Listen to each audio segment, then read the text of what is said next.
Hi everyone, I welcome you all to my YouTube channel E Gurukul Academy. जैसा कि friends, हम लोग बहुत दिनों के बाद जो है वापस से फिज़िक्स पे आ रहे हैं, ठीक है ना। क्योंकि बहुत सारे बच्चों का डिमांड था, व्हाट्सअप में मैसेज किए सर फिज़िक्स को कंटिन्यू किया जाए। तो आइए आज हम लोग फ़िज़िक्स को कंटिन्यू करते हैं। जैसा कि पिछले क्लास में अगर आप लोग नहीं देखे हैं तो पहले जाके मेरे प्लेलिस्ट में जाएं और रिफ्रैक्शन का पहले पार्ट 1 और पार्ट 2 को बढ़िया से रिवाइज़ कर ले, तब पार्ट 3 पे आए। जो आज शूट कर रहा हूँ आप लोग के लिए वो ज़रूर देखें, तो आप ज़्यादा बेनिफिट ले पाएंगे, ठीक है। तो हमने बताया था सर रिफ्रैक्टिव इंडेक्स के बारे में, नहीं तो वहाँ पे हम लोग देखे थे कि सर रिफ्रैक्टिव इंडेक्स का क्लासिफिकेशन हमने सीखा था कि रिफ्रैक्टिव इंडेक्स को सर कैसे क्लासीफाइड किया जाता है। नहीं तो इसका सर दो टाइप होता है, एक होता है आपका एब्सोल्यूट रिफ्रैक्टिव इंडेक्स और दूसरा होता है sir relative refractive index. Absolute में आपको बताया गया था कि speed of light in air to the speed of light in any medium, उसको हम लोग क्या कहते थे, एब्सोल्यूट रिफ्रैक्टिव इंडेक्स। और मैंने बहुत सारी जानकारी आपको एब्सोल्यूट रिफ्रैक्टिव इंडेक्स के बारे में दे रखा है, आप जाके प्लेलिस्ट में जाएं और वहाँ सर्च कर ई गुरुकुल एकेडमी से आप पढ़िए। आज मैं बस चर्चा करूँगा रिलेटिव रिफ्रैक्टिव इंडेक्स, जिसका दूसरा टाइप होता है।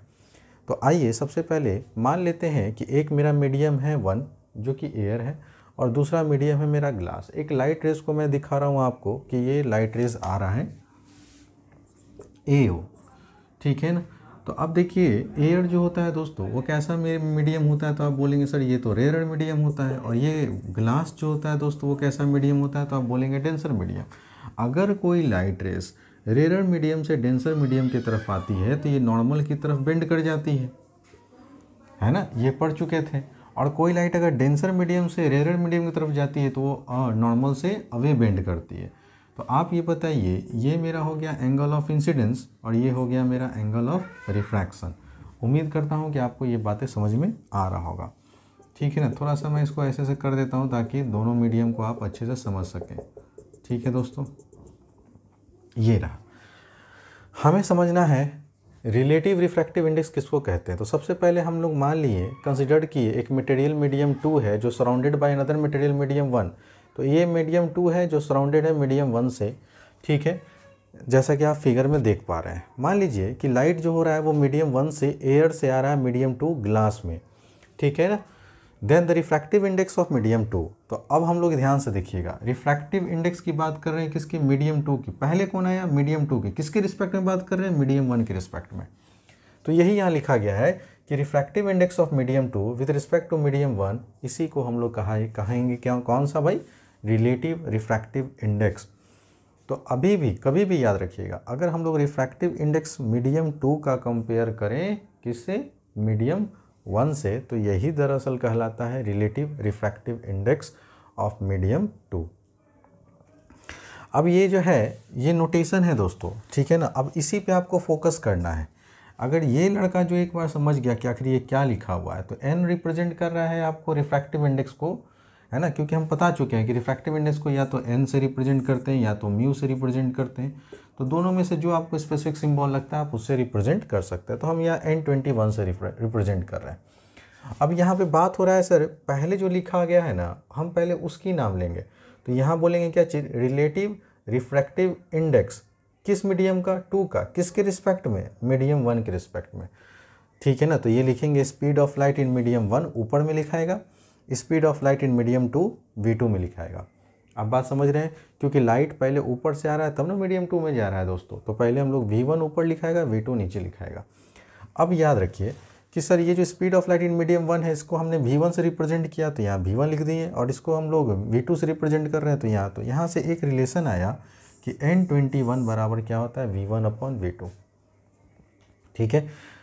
तो आप ध्यान दीजिए, है ना। अब इसके बाद सिर्फ मैथमेटिकल अप्रोच है, ठीक है ना। याद रखिएगा जो मैं पढ़ा रहा हूँ ना, है ना, वो आपका एक एडवांस नॉलेज लेकर आप पढ़ रहे हैं हमसे, ठीक है ना। अब आप बोलेंगे sir to the point NCERT है ना करिए, तो वो लोग है ना इस चैनल से भाई दूर भाग जाओ, ठीक है ना। क्योंकि एक लेवल स्टैंडर्ड मेंटेन करना मैं चाहता हूँ, ठीक है ना। कि कोई भी लड़का अगर ओलंपियाड देगा, आगे चल के कोई भी एग्ज़ाम देगा, ठीक है, तो उसका एक नॉलेज होना चाहिए, चाहे कि 11th 12th में जाए तो वो 4 डाले सब जगह। समझ रहे हैं ना मेरी बात। अब देखो, अगर इस RHS टर्म को अगर मैं C से मल्टीप्लाई कर दूँ और C से डिवाइड कर दूँ, और अगर आपको भूल चुके हैं तो C क्या होता था दोस्तों, speed of light in vacuum या एयर, यही ना होता था। और ये कितना होता था, 3 × 10⁸ मीटर पर सेकेंड। तो हम लोग क्या कर रहे हैं, इस RHS टर्म को, है ना, on multiplying and dividing RHS term by C V है। देखते चलना दोस्तों, ठीक है। तो N21 बराबर, है ना, यहाँ C मल्टीप्लाई कर दिए और यहाँ C से डिवाइड कर दिए। अब थोड़ा सा इसको अरेंज करो, तो यहाँ हम C/V2 लिख देते हैं और यहाँ V1/C लिख देते हैं। तो आप लोग को बोलिए कोई दिक्कत है? तो आप बोलेंगे सर यहाँ तक तो कोई दिक्कत वाली बात नहीं है, ठीक है। अब देखिए, अगर मैं इसको दूसरे शब्द थोड़ा सा मिटाता हूँ दोस्तों, है ना, एक बार नोट कर लीजिएगा वीडियो को पॉज कर, है ना, ताकि आप लोग को एक एक चीज़ समझ में आता रहे, ठीक है ना। बहुत अच्छी चीज़ आपके, है ना, आपके सामने मैं लाऊंगा, ध्यान दीजिएगा, है ना।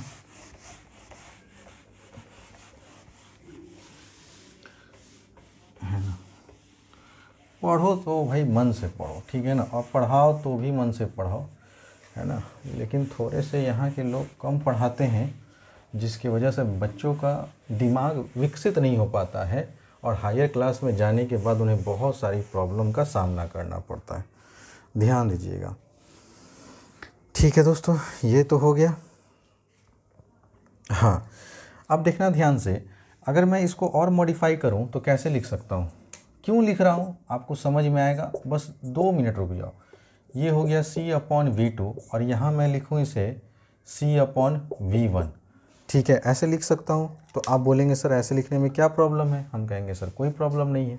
तो ये मैंने कुछ नहीं किया, बस इसको पलट कर जब लिखेंगे तो यही ना गुना में हो जाएगा, 4th टर्म ऊपर चला जाएगा, 3rd टर्म C में V2 में जाके मल्टीप्लाई हो जाएगा।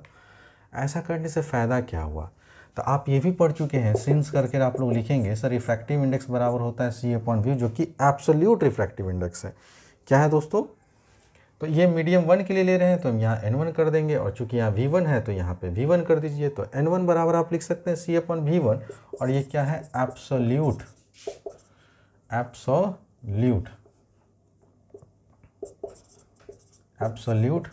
रिफ्रैक्टिव इंडेक्स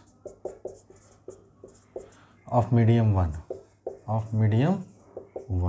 ठीक है, ध्यान देना। ऑल्सो आप ध्यान से देखो तो N2 के जगह पे क्या लिख सकते हैं? C/V2, है ना। इस C/V2 को क्या लिख सकते हैं? N2। और ये भी क्या है दोस्तों? तो आप बोलेंगे sir absolute refractive index of medium 2, है ना। पूरा का पूरा डिराइवेशन, इसलिए ध्यान देना, कोई बच्चा घबराएगा नहीं, ठीक है। देखो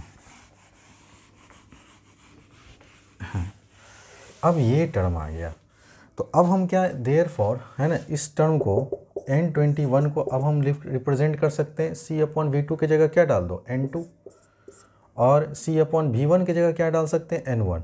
तो फाइनली आपका ये आ गया, N21 बराबर क्या लिख सकते हैं? N2/N1। अब इसका मीनिंग क्या है वो मैं लिख रहा हूँ, ठीक है ना, ध्यान से नोट करो।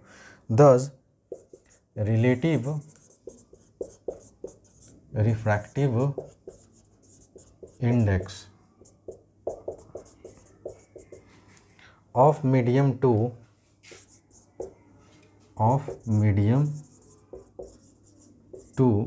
with respect to medium 1 is defined as the ratio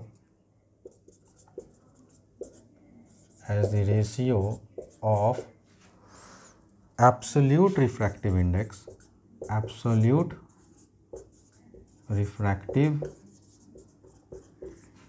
रुक जाओ यार, थोड़ा सा इंक भर लो, है ना, घबराओ नहीं, है ना, थोड़ा सा, है ना, 2 मिनट के बाद तुम्हारा दिमाग का लेवल बहुत सोचेगा, ठीक है ना, इसलिए पढ़ाने दो,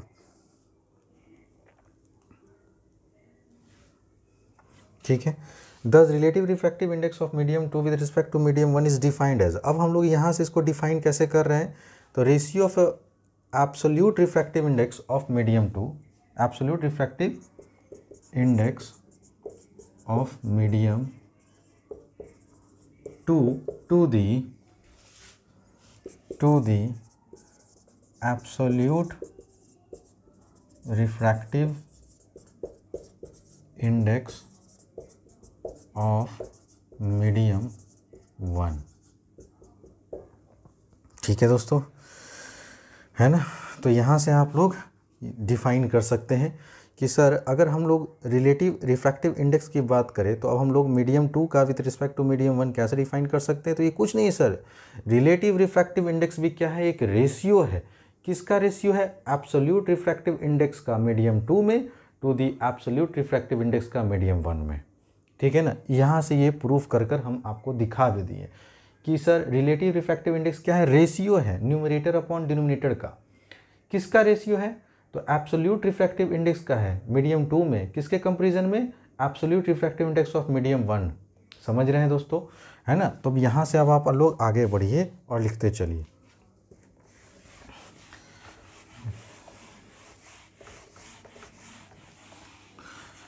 तब यहाँ से एक फॉर्मूला और आ गया कि सर ऑल्सो हम लोग ये भी जानते हैं, क्या जानते हैं दोस्तों, कि सर N21 जो पिछले क्लास में मैंने करवाया था sine i by sine r, है ना, ये हो गया sine of incidence to the sine of refraction, है ना। तो ये भी लिख सकते हैं।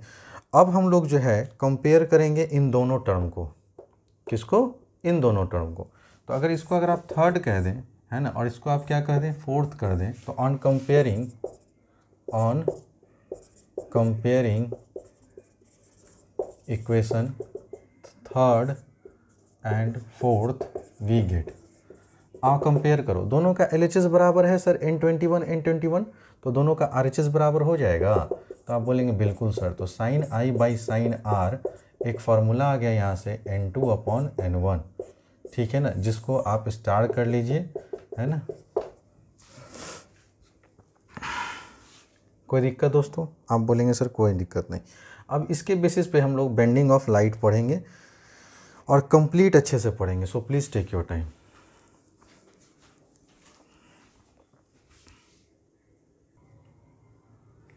देखिए स्टूडेंट, तो अभी हम लोग, है ना, जब लॉज ऑफ रिफ्रैक्शन पढ़ रहे थे, है ना, तो आपको वहाँ पे समझाया गया था कि sine i upon sine r का जो वैल्यू होता है वो कि कांस्टेंट के बराबर होता है, रिफ्रैक्टिव इंडेक्स के बराबर होता है, और वो रिफ्रैक्टिव इंडेक्स मीडियम सेकंड का मीडियम 1 के कंपैरिजन में आप लोग डिराइव किए थे, जहाँ पे आपको ये बताया गया था कि जो डिराइवेशन है sine i upon sine r ये बराबर होता है N2 upon N1।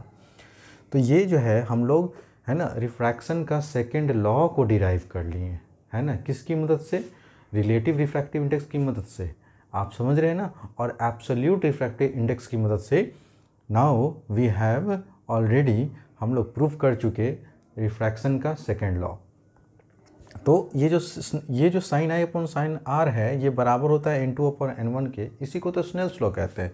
This is also called Snell's law, है ना, ये लॉज ऑफ रिफ्रैक्शन का सेकेंड लॉ है, ठीक है ना। अब देखिए, अब हम लोग जो हेडिंग डालेंगे अपने अपने कॉपी में, आप लोग सब लिखेंगे explanation of bending of light when it travels from one medium to another medium. अब हम लोग यहाँ पे वो तमाम चीज़ देखेंगे और फुल्ली एक्सप्लेनेशन के साथ देखेंगे कि जब कोई लाइट एक मीडियम से दूसरे मीडियम में ट्रैवल करता है तो वो किस तरह से बेंड करता है।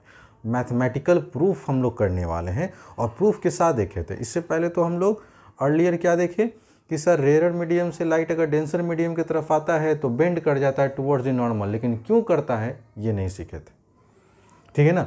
और जब अगर कोई लाइट रेज डेंसर मीडियम से रेयर मीडियम की तरफ जाता है तो बेंड करता है अवे फ्रॉम द नॉर्मल, लेकिन क्यों करता है ये कोई एक्सप्लेन नहीं किया था। अब हम लोग चूँकि डिराइवेशन के साथ मैथमेटिकल अप्रोच के साथ ये सब कुछ सीखेंगे, और एक बार अगर आप लोग सीख गए तो दिमाग में बैठ जाएगा, और इस पर बेस्ड जो MCQ पूछे जाते हैं वो मैं निकाल कर आपको दिखाऊंगा, है ना। तो एक्सप्लेनेशन है bending of light when it travels from one medium to another medium, ठीक है।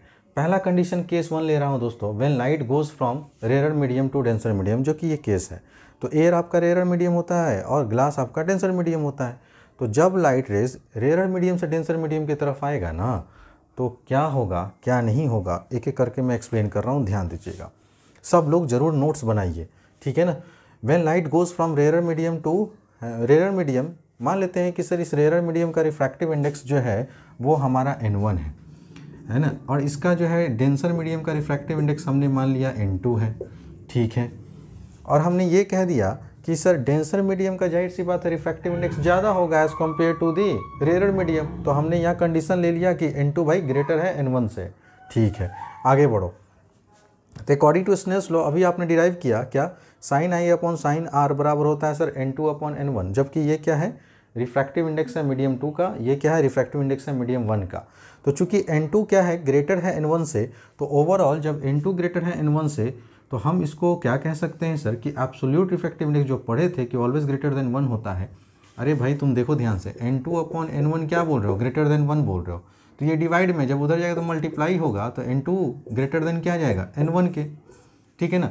अगर ये वैल्यू 1 से बड़ा है तो ये वैल्यू भी क्या होगा 1 से बड़ा ही होगा, ठीक है।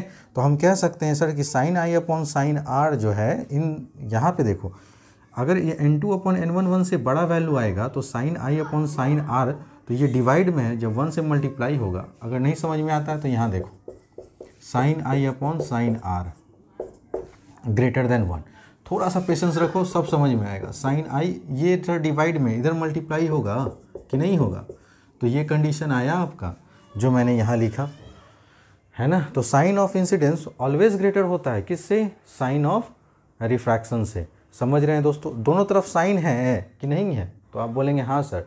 तो ट्रिग्मेट्री में हमसे पढ़े होंगे कॉम्प्लीमेंट्री एंगल का, इधर भी साइन का टर्म इधर भी साइन का टर्म, तो एंगल आपस में क्या होता है सर बराबर हो जाते थे। चूंकि यहाँ ग्रेटर देन का सिंबल है तो आप ग्रेटर देन ही सिंबल लिखिएगा, साइन को हटा दीजिए, तो एंगल ऑफ इंसिडेंस ग्रेटर हो गया एंगल ऑफ रिफ्रैक्शन से। अब ये जैसे ही प्रूफ हो गया कि एंगल आई का जो वैल्यू होता है वो बड़ा होता है किससे, एंगल आर से, तो आप देखिए तो ये एंगल इतना बड़ा है नहीं और ये एंगल इतना छोटा है नहीं, तो आप देख भी रहे होंगे कि एंगल आई का वैल्यू बड़ा है जबकि एंगल आर का वैल्यू बहुत ही छोटा है। यहाँ से कंक्लूड करने जा रहा हूँ, ध्यान दीजिएगा। चूँकि एंगल आई ग्रेटर है एंगल आर से, सो द रिफ्रैक्टेड रे मेक्स लेस एंगल, तो ये जो रिफ्रैक्टेड रे है ना वो लेस एंगल बनाएगा किसके साथ, नॉर्मल के साथ। जबकि है ना एंगल ऑफ इंसिडेंस की बात बोले, मैंने एंगल ऑफ इंसिडेंस ये जो होगा मोर एंगल बनाएगा किसके साथ, नॉर्मल के साथ, है ना। तो इसी को एक्सप्लेन करके यहाँ लिखा गया है, चूँकि एंगल आई एंगल आर से बड़ा है, एंगल आई जो है एंगल ऑफ इंसिडेंस वो एंगल ऑफ रिफ्रैक्शन से बड़ा आ गया, सो द रिफ्रैक्टेड रे makes less angle with the normal, तो रिफ्रैक्टेड रे जो है वो कम एंगल बनाएगा, छोटा एंगल बनाएगा नॉर्मल के साथ, as compare to the angle made by the incident ray with the normal. समझ में आया। हेंस आप कह सकते हैं sir refracted ray bends towards the normal, और यही वजह है छोटा एंगल बनाता है नॉर्मल के साथ, इस वजह से जब लाइट रेयर मीडियम से डेंसर मीडियम में जाता है तो वो नॉर्मल की तरफ झुक जाता है, ठीक है, बात समझें। अब आपसे कोई पूछेगा कि ऐसा क्यों होता है कि लाइट अगर रेयर मीडियम से डेंसर मीडियम में जाती है तो वो सर बेंड कर जाता है नॉर्मल की तरफ, है ना। तो आप स्नेल्स लॉ से कंक्लूड करके उस इंसान को मैथमेटिकली प्रूव कर कर भी दिखा सकते हैं और थ्योरेटिकली भी अब आप बता सकते हैं, ठीक है दोस्तों। राइट डाउन करें, केस नंबर 2 डिस्कस कर रहा हूँ। आइए दोस्तों केस नंबर 2 डिस्कस कर रहा हूँ आपके सामने, ध्यान दीजिएगा। Sir when light goes from denser medium of refractive index N2, अब इस सिचुएशन को थोड़ा मैं है ना पलट कर दिखाता हूँ दोस्तों ताकि आप लोग को ध्यान रहे, है ना। अरे यार इसको हटा ही दो, ठीक है। जैसे मान लीजिए सर ये मेरा है मीडियम 1 जिसका रिफ्रैक्टिव इंडेक्स है N1, ये है मेरा मीडियम 2 ग्लास जिसका रिफ्रैक्टिव इंडेक्स है N2, ये रहा मेरा नॉर्मल, ठीक है दोस्तों, है ना। अब हम कोई लाइट को डेंसर मीडियम से इंसिडेंट करवा रहे हैं, ठीक है। ये मान लीजिए वही मेरा इंसिडेंट रे हो गया और ये हो गया मेरा एंगल ऑफ इंसिडेंस, ठीक है ना। तो आप क्या देखेंगे कि सर जब कोई लाइट रेज डेंसर मीडियम से रेयर मीडियम की तरफ जाता है तो आप पढ़ चुके हैं हमसे ना कि सर ये बेंड करता है away from the normal, normal से दूर भागता है, तो ये हो गया एंगल आर, ये हो गया आपका मीडियम 1 जो कि इसका रिफ्रैक्टिव इंडेक्स है N1। ध्यान देना है ना। केस 2 है when light goes from denser medium of refractive index N2 to a rarer medium of refractive index N1। और यहाँ पर भी कंडीशन होता है कि डेंसर मीडियम का ऑलवेज रिफ्रैक्टिव इंडेक्स ग्रेटर होता है रेयर मीडियम से। तो यहाँ कंडीशन हमने ले लिया कि N2 ग्रेटर है N1 से। अब लगाइए फिर से स्नेल्स लॉ जो अभी आपने प्रूफ किया था, sine i upon sine r, sine i upon sine r बराबर होता है सर N2 अपॉन N1, ठीक है ना। अब वहाँ पे क्या था सर, ग्रेटर देन 1 था, तो यहाँ क्या करना होगा आपको, लेस देन 1 करना होगा। इस केस में है ना N2 अपॉन N1 का जो रेशियो होगा लेस देन 1 होगा। अगर लेस देन 1 होगा तो sine i upon sine r, यह रेशियो इसके बराबर है, इसका मतलब यह रेशियो भी लेस देन 1 के होगा। तो sine i upon sine r ये लेस देन 1 लिखेंगे तो यहाँ से आ जाएगा sine i less than sine r के, दोनों तरफ साइन है ना दोस्तों। तो एंगल आई इस केस में क्या आया, तो आप बोलेंगे सर कि इस बार एंगल ऑफ रिफ्रैक्शन बड़ा हो गया, किससे, एंगल ऑफ इंसिडेंस से। तो यहाँ से कंक्लूड कीजिए, ठीक है ना। फिर से लिखिए, हाँ, सिंस आर ग्रेटर देन क्या आ गया, आई के, है ना। सो द रिफ्रैक्टेड है रे, सो द रिफ्रैक्टेड रे मैक्स, है ना, greater angle with the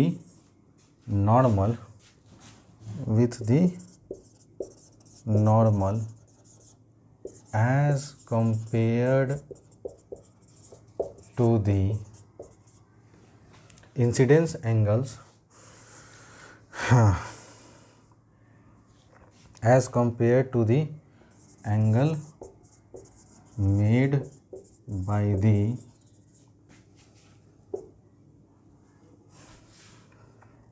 incident ray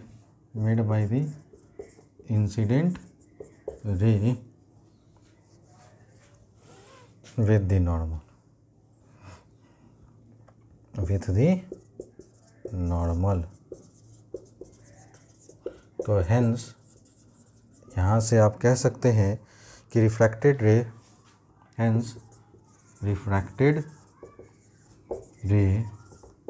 bends away from the normal.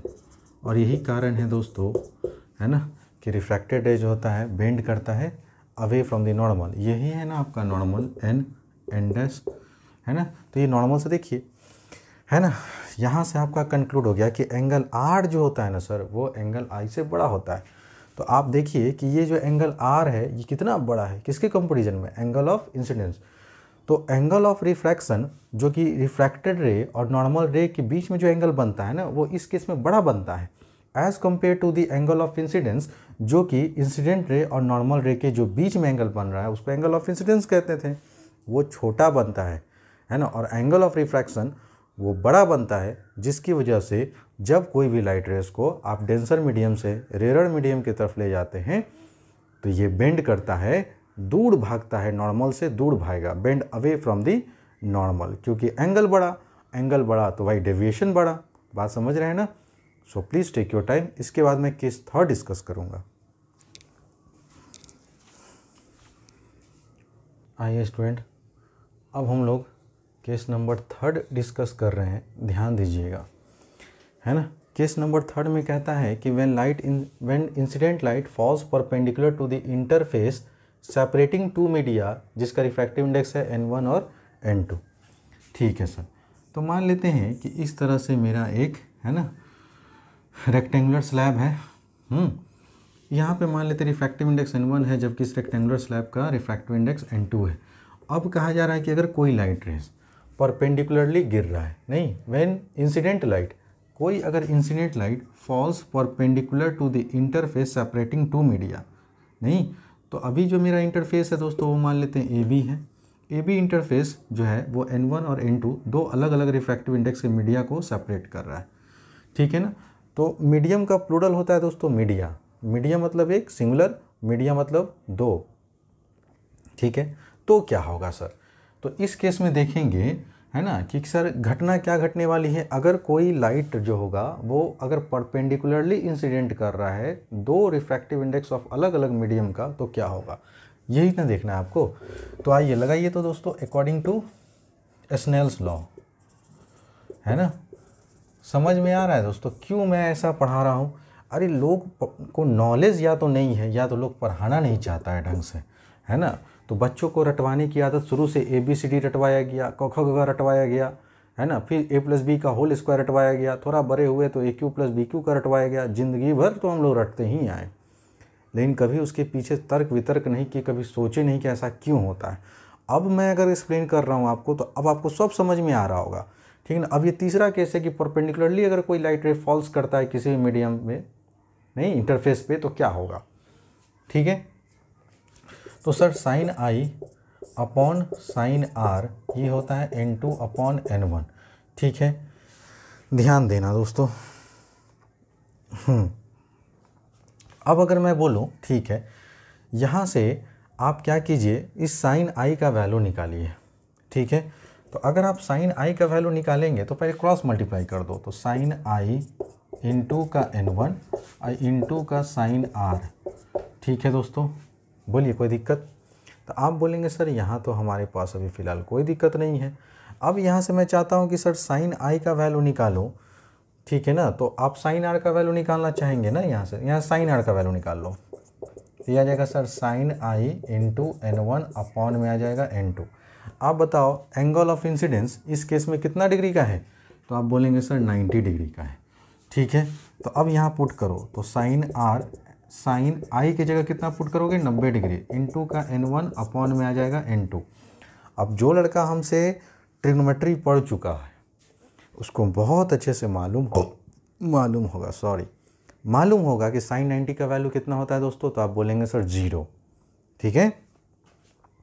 तो साइन 90 का वैल्यू क्या आ गया, 0। तो sine R is equal to यहाँ 0 multiplied by N1 upon N2, तो फाइनली आप क्या बोलेंगे सर, यहाँ से साइन R का जो वैल्यू आएगा वो आ जाएगा 0। अगर भाई साइन R का वैल्यू 0 है, इसका मतलब R का वैल्यू कितना आ गया दोस्तों, है ना। तो आप बोलेंगे सर इस केस में एंगल ऑफ रिफ्रैक्शन भी क्या हुआ, 0 हुआ। अगर एंगल ऑफ रिफ्रैक्शन ही 0 है, इसका मतलब sir without any deviation light just passes perpendicularly to the interface separating the two media. अब क्लियर हुआ होगा, अब आप लोग को बहुत अच्छे से समझ में आ रहा होगा, ठीक है ना, कि क्यों जो है कोई लाइट अगर परपेंडिकुलरली गिरता है तो वो विदाउट जो है एनी डेविएशन वो सीधे नॉर्मली जो है रिफ्रैक्ट कर जाता है, ठीक है ना। तो अब यहाँ से मैं कंक्लूड कर रहा हूँ, आप लोग कंक्लूड कीजिएगा, ठीक है। हाँ, देयरफॉर या हेंस करके लिख लो, hence the refracted ray, hence the refracted ray, चाहे refracted ray travels along the normal, या देयरफॉर करके लिखो तो अच्छा रहेगा, देयरफॉर, है ना, the refracted ray travels along the normal, है ना,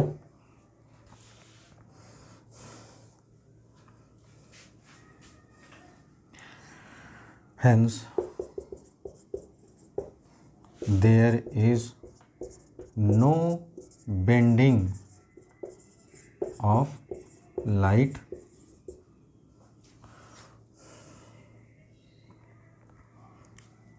or no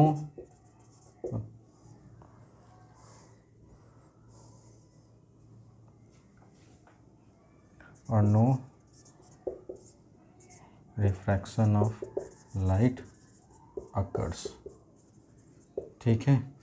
तो यही था दोस्तों इसके पीछे का एक्सप्लेनेशन कि सर इस केस में रिफ्रैक्टेड रे होगा वो नॉर्मल के अलॉन्ग ही ट्रैवल कर जाएगा और इस वजह से कोई भी बेंडिंग ऑफ लाइट या कोई भी रिफ्रैक्शन आपको इस केस में दिखने को नहीं मिलेगा दोस्तों, ठीक है ना। तो आप ये याद रखिएगा, ठीक है। इसको हटा ही दो, बस यही लिखो ना, hence there is no bending of light occurs, ठीक है ना, ये सीधे स्ट्रेट पास कर जाएगा, ठीक है दोस्तों। तो यहाँ से ये था आपका तीसरा कंक्लूज़न। और ये अगर आप देखेंगे ना तो बोर्ड में कभी भी अगर आप प्रीवियस ईयर का पेपर उठा के देखेंगे तो 3 से 4 बार ये क्वेश्चन एग्ज़ाम में पूछे जा चुके हैं। ठीक है ना, कि what happens when a ray of light incident perpendicularly to the interface separating the two media, तो क्या बोलेंगे sir, it passes along the normal, बस, है ना। चाहे बोलेंगे sir without any deviation it passes along the normal ray, ठीक है ना, बस काम खत्म, है ना। अब हम लोग चौथा केस पढ़ेंगे जो कि आखिरी केस होगा, so please take your time.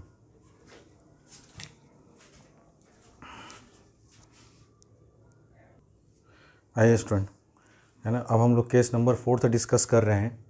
When light goes from one medium to another medium of same refractive index, क्या होगा जब लाइट एक मीडियम से दूसरे मीडियम में ट्रैवल करे जिनका दोनों मीडियम का रिफ्रैक्टिव इंडेक्स क्या हो, यदि सेम हो। तो जैसे मान लीजिए कि मेरे पास ये है एक मीडियम n1 और यहाँ है n2,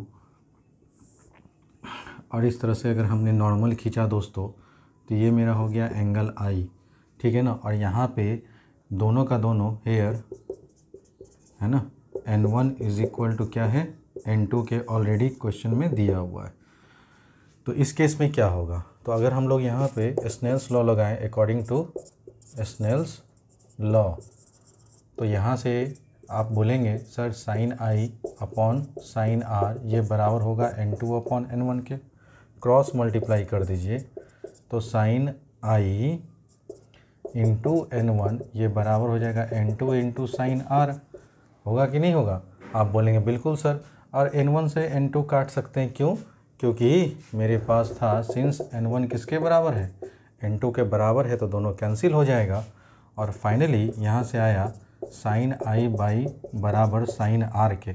जो लड़के ट्रिग्नोमेट्री नहीं पढ़े हैं वो मेरे प्लेलिस्ट में जाएं और पहले ट्रिगो सीखें, है ना। अब समझ में आ रहा है फ्रेंड्स कि मैंने ये पोर्शन क्यों छोड़ा था या छोड़ रखा था, क्योंकि मुझे मालूम था कि अगर पहले मैं ट्रिगो नहीं पढ़ाऊँगा तो मैक्सिमम बच्चा लोग को ये, है ना, टॉपिक इंटरेस्टिंग नहीं लगेगा, ठीक है ना। तो एक टीचर को सब कुछ पता रहता है कि उसको कब क्या पढ़ाना है और क्या नहीं पढ़ाना है, इसलिए आप आंख बंद करके जैसे जैसे मैं टॉपिक ले चल रहा हूँ ना, आप वैसे वैसे कंटिन्यू करते रहे मेरे साथ, ठीक है ना।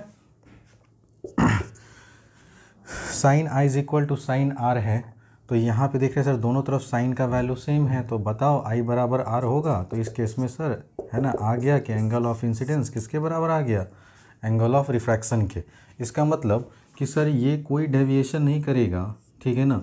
और ये दोनों एंगल चूँकि सेम है, ना कोई बड़ा ना कोई छोटा, अगर बराबर एंगल है तो बताइए आप यहाँ से क्या कंक्लूड कर सकते हैं, दस नो, है ना, रिफ्रैक्शन ऑफ लाइट, है ना, टेक्स प्लेस। तो इस केस में, है ना, कोई भी रिफ्रैक्शन नहीं हो, thus no refraction of light occurs या टेक्स प्लेस।